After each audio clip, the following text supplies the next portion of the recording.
Pero cuando Él ve que usted se ha sometido a su autoridad, entonces le da increíble autoridad. Ahora permítame decir esto, que algunos tienen un conflicto entre el Espíritu Santo y la palabra de Dios. Ellos dicen, no estoy limitado por las Escrituras, yo estoy bajo el Espíritu Santo. Y otros dirán, no me diga lo que el Espíritu dice, eso es peligroso. Yo quiero saber lo que la palabra dice. Bien, ese es un conflicto artificial. Quiero que lo sepa, amigo, el Espíritu Santo fue el que escribió las Escrituras. Quiero que sepa que el Espíritu Santo es el que interpreta las Escrituras. Y no es el Espíritu Santo o las Escrituras. No son las Escrituras o el Espíritu Santo. Es el Espíritu Santo y las Escrituras. Al Espíritu Santo de Dios tomar las Escrituras e interpretar las Escrituras en nuestros corazones para que nosotros aprendamos a vivir bajo la autoridad del reino. No quiero que dejen de prestarme atención. No quiero que pierdan este mensaje hoy. No quiero que piensen que nos estamos poniendo muy técnicos. Créame, si escucha, recibirá una bendición, no porque yo sea el predicador, pues solo soy el mensajero. Deseo que escuche el mensaje, quiero que usted oiga lo que las Escrituras le están enseñando hoy, para que usted aprenda a vivir y disfrutar la autoridad del reino. Pero recuerde, para estar sobre las cosas que Dios ha puesto bajo nosotros, debemos estar bajo las cosas que Dios ha puesto sobre nosotros, y Dios ha puesto al Espíritu Santo sobre nosotros. Romanos 5, versículos del 1 al 5. Justificados pues por la fe, tenemos paz para con Dios por medio de nuestro Señor Jesucristo, por quien también tenemos entrada por la fe a esta gracia, en la cual estamos firmes y nos gloriamos en la esperanza de la gloria de Dios. Y no solo esto, sino que también nos gloriamos en las tribulaciones, sabiendo que la tribulación produce paciencia, y la paciencia prueba, y la prueba esperanza, y la esperanza no avergüenza, porque el amor de Dios ha sido derramado en nuestros corazones por el Espíritu Santo que nos fue dado. Ahora, hay tanto que comentar en estos versículos, pero resistiremos. Simplemente veremos el versículo 5, donde dice, el amor de Dios ha sido derramado en nuestros corazones por el Espíritu Santo que nos fue dado. Eso simplemente significa que el Espíritu Santo es el que toma las cosas de Dios y nos las da a nosotros. El Espíritu Santo de Dios es quien toma el amor de Dios, lo trae a nosotros y lo derrama en nuestros corazones, nos ayuda a entenderlo y luego a compartirlo, llegando a ser el amor que vale encontrar y vale compartir. Esto proviene del Espíritu Santo de Dios. Debido al tiempo, adelantémonos un poco. Quiero que pasemos al versículo 17, que es el versículo clave de todos los que tengo que decir hoy. Estas son las cosas que el Espíritu Santo le está enseñando. Leamos el versículo 17. Pues si por la transgresión de un solo reinó la muerte, mucho más reinarán en vida por uno solo, Jesucristo, los que reciben la abundancia de la gracia y del don de la justicia. Vamos a reducir la velocidad de este versículo. Hay tres palabras o tres frases que quiero que aprenda. La primera es la palabra uno, uno, uno. La segunda, que deseo que por favor mire, es la palabra reino, R-E-I-N-O. Y la tercera son dos palabras, mucho más. Las encontraremos todas en este versículo. Pero permítame decirle que si retrocede y lee los versículos del 12 al 21, encontrará que la palabra uno se usa 11 veces. Permítame mostrarle de lo que estamos hablando. Por ejemplo, mire el versículo 12. Por tanto, como el pecado entró en el mundo por un hombre. Mire el versículo 15. Pero el don no fue como la transgresión, porque si por la transgresión de aquel uno murieron los muchos. Ahora el versículo 16, uno que pecó. Luego dice, el juicio vino a causa de un solo pecado para condenación. Verso 17, por la transgresión de uno solo. Y al final del versículo 17 dice, por uno solo, Jesucristo. Verso 18, así que como por la transgresión de uno vino la condenación. También dice en este versículo, la justicia de uno vino a todos. El versículo 19, porque así como por la desobediencia de un hombre, nuevamente en versículo 19, por la obediencia de uno. ¿Está captando el tema? Uno, uno, uno, uno, uno. La palabra uno se utiliza 11 veces. La palabra reino se usa 5 veces en este pasaje. Por favor, lee el versículo 14. No obstante, reinó la muerte. Ahora, verso 17, por la transgresión de uno solo reinó la muerte. Versículo 17, mucho más reinarán en vida. Verso 21, así como el pecado reinó para muerte. De nuevo el versículo 20, la gracia reine por la justicia. Reinar significa gobernar, tener la autoridad del reino. Usted dirá, pastor, no entiendo lo que dice, simplemente está leyendo un montón de palabras. Todo lo que estoy tratando de hacer es que vea el tema y lo vamos a desarrollar, ¿de acuerdo? Entonces, una palabra clave es la palabra uno. Otra palabra clave es la palabra reino. Bien, la frase clave es mucho más. Amigos, no pierdan esto. Hay una increíble bendición aquí. Por favor, mire el versículo 9. Pues mucho más, estando ya justificados en su sangre. Ahora, el versículo 10. Mucho más, estando reconciliados. Luego el versículo 15, abundaron mucho más para los muchos la gracia. El 17, mucho más, reinarán en vida por uno solo. El 20, sobreabundó, o mucho más abundó la gracia. Ahora veamos lo que esto significa. Lo que él está diciendo es esto. Hay dos reinos.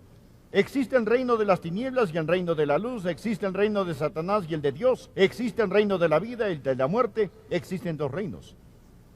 Y luego dice que hay dos hombres asociados con cada reino. Un hombre es Adán, el otro hombre es Jesús. Lo que él está diciendo es que usted está en uno de esos reinos. O usted está con Adán en el reino de la muerte, o está con Cristo reinando en el reino de la vida. Pero un reino gobernará y reinará sobre usted, o el otro reino gobernará y reinará sobre usted. Regresemos, leamos el versículo 17.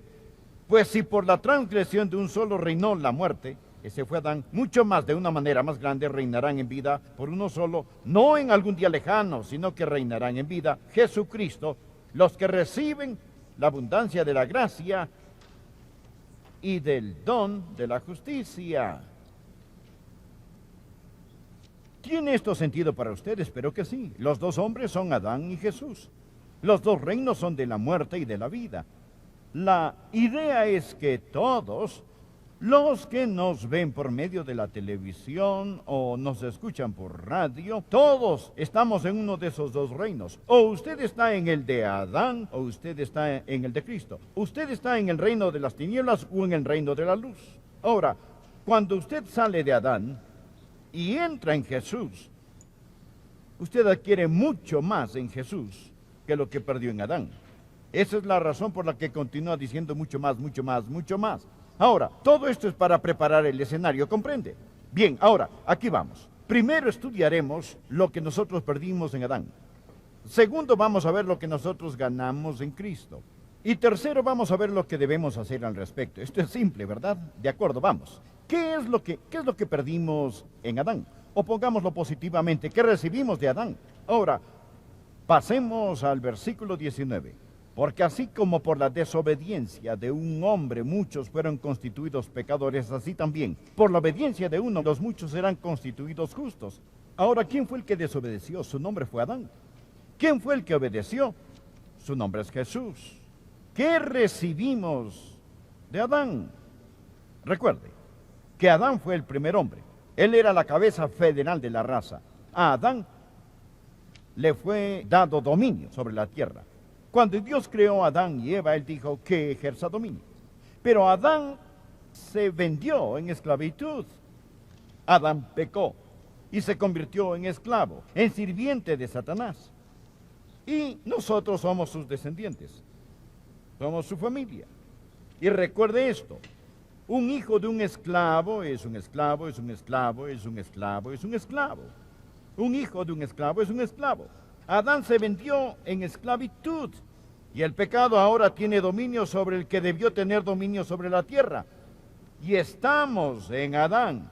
Y porque estamos en Adán sin el nuevo nacimiento, nos identificamos con él en esta esclavitud. Ahora, tenemos nuestras raíces en Adán. A veces la gente piensa que estamos conforme a la imagen de Dios. Dicen, el hombre está conforme a la imagen de Dios. Veamos, amigos, eche un vistazo. ¿Piensa que Dios está en estas condiciones? Adán estaba a la semejanza de Dios. Nosotros estamos a la semejanza de Adán. La Biblia dice que Adán engendró un hijo a su semejanza, conforme a su imagen, a la imagen de Adán.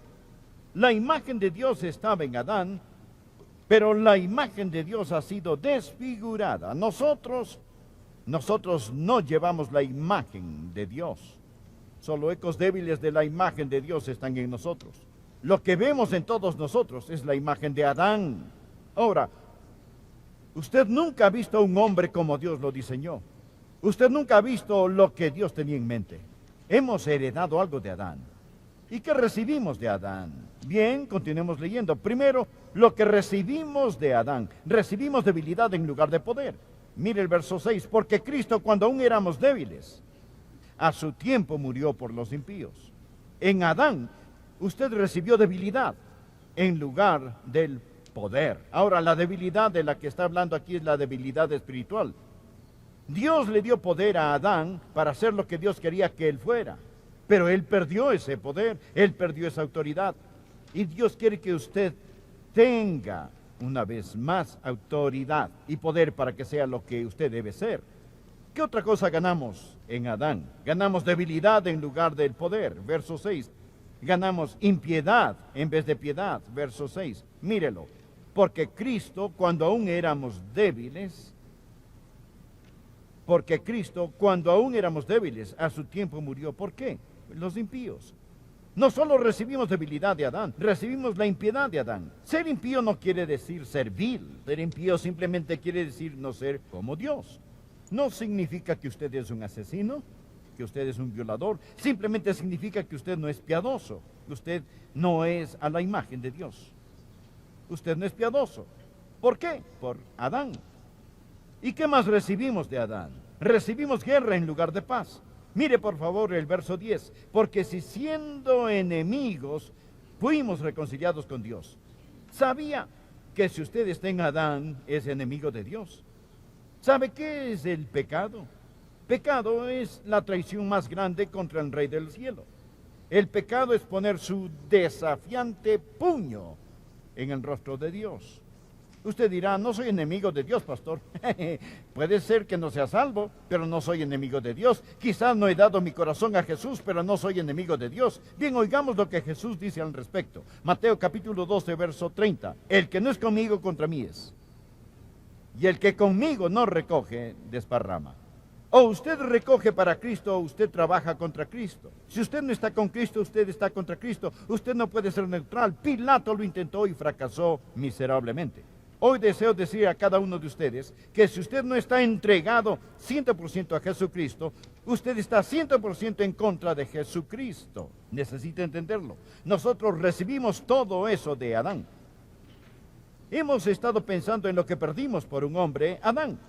Ahora pensemos en lo que ganamos mediante un hombre, Jesús. La idea es que ganamos mucho más de lo que perdimos en Adán. De eso está hablando. Por favor, observe. Primero hay el mucho más de nuestra justificación. Noten el versículo 9. Pues mucho más,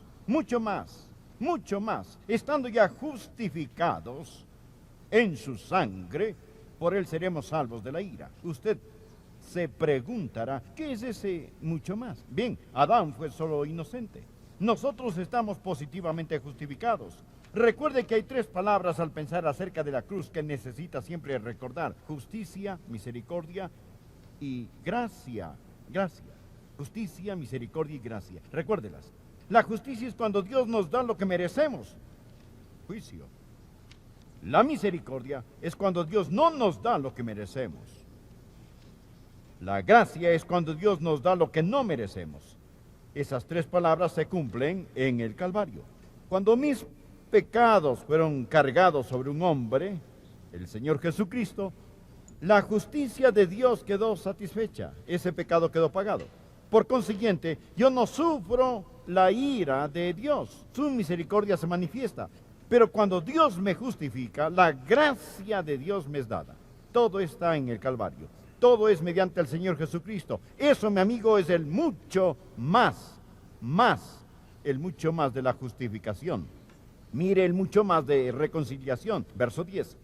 Porque siendo enemigos, fuimos reconciliados con Dios por la muerte de su Hijo, mucho más estamos reconciliados, seremos salvos por su vida. Verá, cuando Jesús murió en la cruz, Él se entregó por nosotros. Pero cuando Él envió al Espíritu Santo, Él se entregó a nosotros. Y ahora tenemos ese compañerismo con Dios que se rompió cuando Adán pecó. Estamos reconciliados. Deseo ser muy claro en cuanto a esto. No es Dios quien se ha reconciliado. Dios no necesita reconciliarse. Somos nosotros los que nos reconciliamos con Dios. No diga cóbrelo, diga atribúyalo. Confundirá al cajero. Significa la misma cosa. Ponga eso en mi cuenta. Dios atribuye justicia. Él simplemente pone esa justicia en su cuenta. Usted dirá, maravilloso. Él atribuye justicia sin obras. Pero se pone mejor, versículo 7, diciendo, bienaventurado aquellos cuyas iniquidades son perdonadas. Usted dice, gracias por perdonarme, pero hay más. Y cuyos pecados son cubiertos, aleluya, están enterrados en la tumba del olvido de Dios. Pero se pone aún mejor, versículo 8, bienaventurado el varón a quien el Señor no inculpa de pecado. ¿Lo escuchó?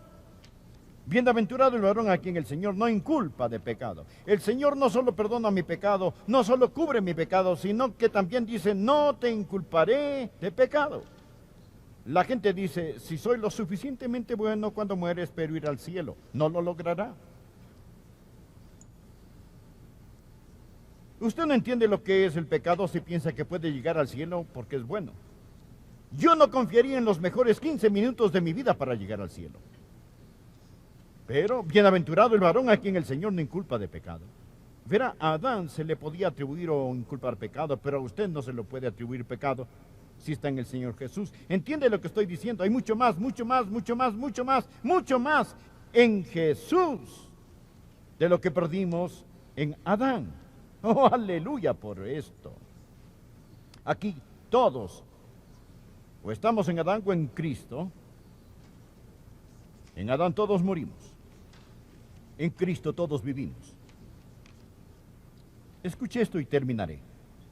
Imagine que va de pasajero en un automóvil, que al pasar por una vía férrea se les apaga el motor. Usted no es el conductor, otro hombre conduce, pero usted va en el coche con él.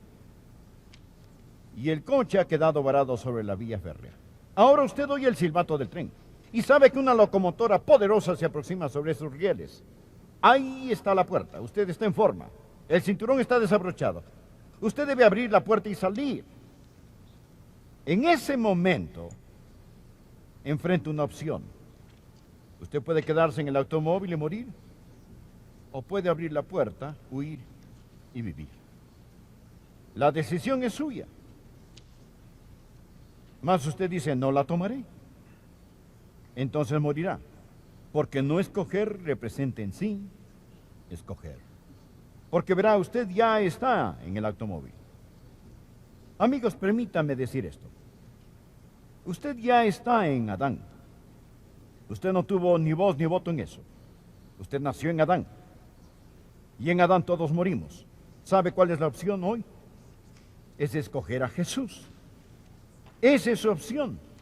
Y si usted no la hace, no hace la decisión correcta, usted no tiene que escoger morir.